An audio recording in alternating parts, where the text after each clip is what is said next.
Thank you for your feedback and expressing this valid concern. Yes, our beeswax wraps are used to wrap food. However, using single-use gloves would create unnecessary waste. So instead, our team thoroughly washes their hands before handling this naturally antibacterial product. We also recommend you wash your wraps before using them, just as you would wash your fruits and veggies from the grocery store before you eat them. Thank you for your feedback and expressing this valid concern. Yes, our beeswax wraps are used to wrap food. However, using single-use gloves would create unnecessary waste. So instead, our team thoroughly washes their hands before handling this naturally antibacterial product. We also recommend you wash your wraps before using them, just as you would wash your fruits and veggies from the grocery store before you eat them.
Sometimes we have wraps that make it through the entire production process, only to be flagged at the end during packaging for quality control. These wraps have some kind of imperfection, like an incorrect thread color, printing error, or ink dots. They function perfectly fine, but we don't want a customer paying full price to receive a wrap this way. So instead of throwing these perfectly imperfect wraps away, we place them into our friends and family bin, where staff can take them home at no charge for their personal or household use.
We had a power outage on Friday and had to hurry to wax as much as possible by phone light before everything cooled and hardened.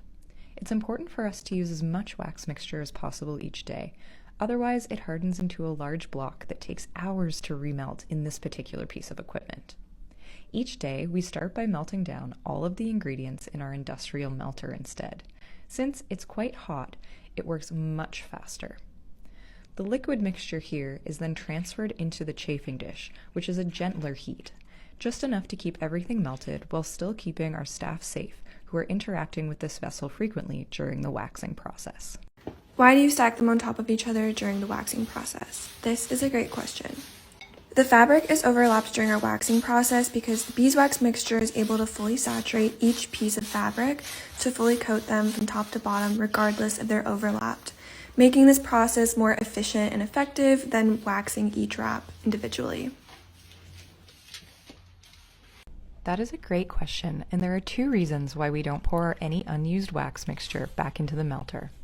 One is that the jojoba oil is added in the second phase, as it tends to be too hot for it in the industrial melter, so we don't want to add that back in. Second, and much more importantly, we try to limit the movement of any melted wax as much as possible in order to ensure the safety of our staff. So while you're absolutely right, and this is a great idea, the steam, weight, and shape of this basin make it just too risky.